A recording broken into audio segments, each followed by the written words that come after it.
بسم الله الرحمن الرحيم.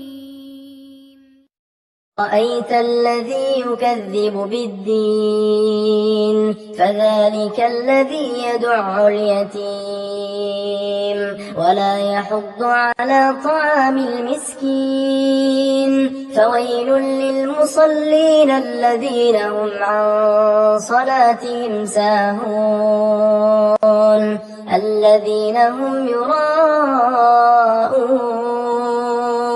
ويمنعون الماعون.